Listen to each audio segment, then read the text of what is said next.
Happy new month, a happy Workers' Day. How was your night? I'm Gloria Orji-Emodi. Indeed, it's May Day. Welcome, Nigeria. I am Itohoimo Edet. Yes, I'm a Nigerian worker, but I'm here. Happy Workers' Day, guys. Aisha Jibrin. Okay, so it's Workers' Day. A lot of people are in their houses resting and just basically thinking of their employers, how their employers treat them, and just a few actually think of how they're going to make their work better because, let's be honest, most people would rather think of the employer than what they bring to the job. But the Nigerian worker is really celebrating this time because Babao has agreed 30,000 naira per month minimum wage. So that's a good thing to celebrate. I think there's a whole lot about the minimum wage, approval, and the fact that some governors are still thinking whether they'll be able to meet up with the new minimum wage.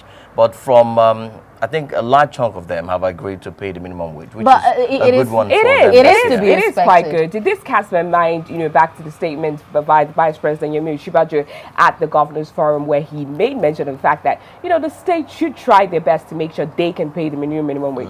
That doesn't help them that the chairman of the committee, Governor Abdulaziz Yari, is coming out to say there might be recession sometime next year.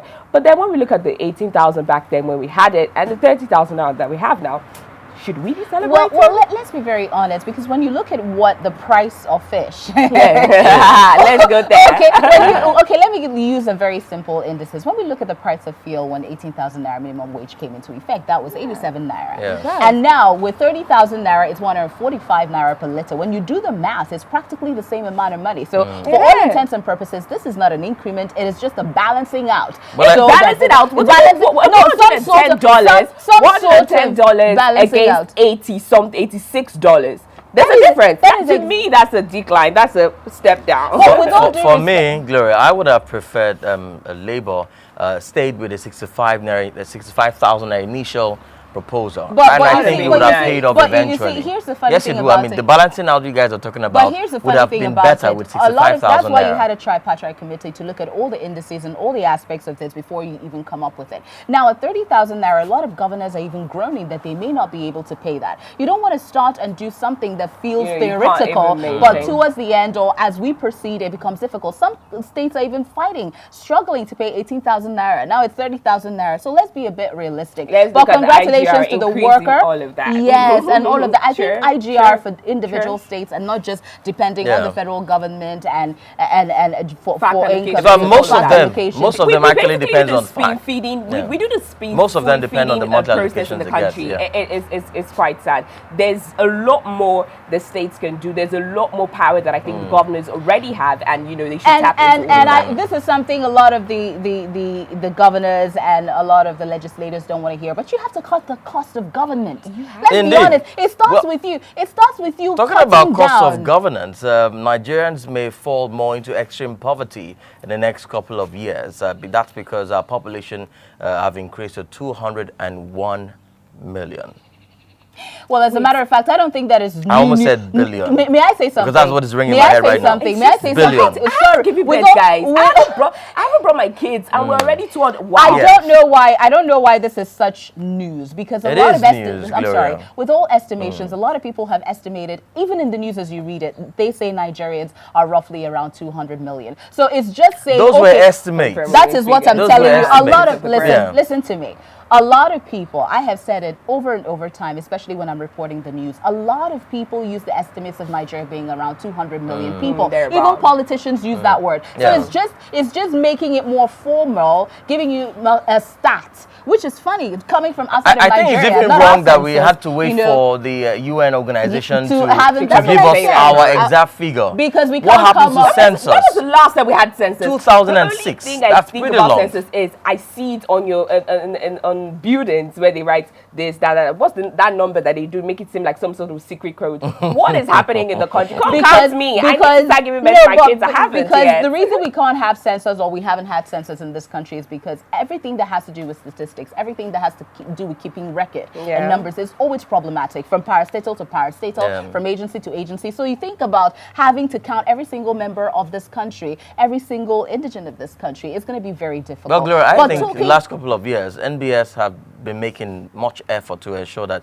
we get our data right. And I think government should have leverage on the fact that we have a reformed National Bureau of Statistics. But for the fact that since 2006 we've not had census in this country, I won't be shocked if eventually we do one, and then you hear we are over 400 million. Now, see, those figures are quite scary, Imo. But whatever you're doing at home we're more than today, 200 please think million. about our figures while you try to make more kids. Anyway, now, moving away from that to a somewhat down, it's a sad story. The IGP just revealed that we have over 1,071 deaths in the first quarter of 2019 alone.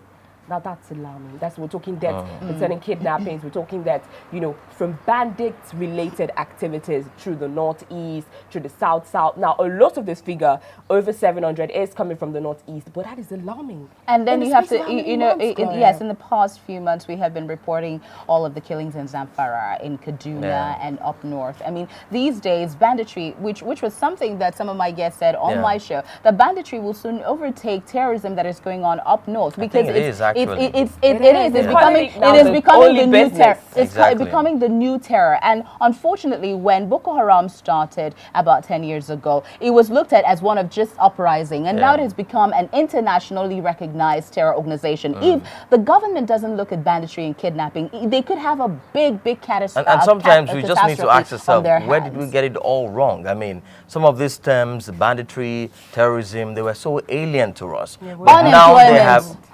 but now unemployment.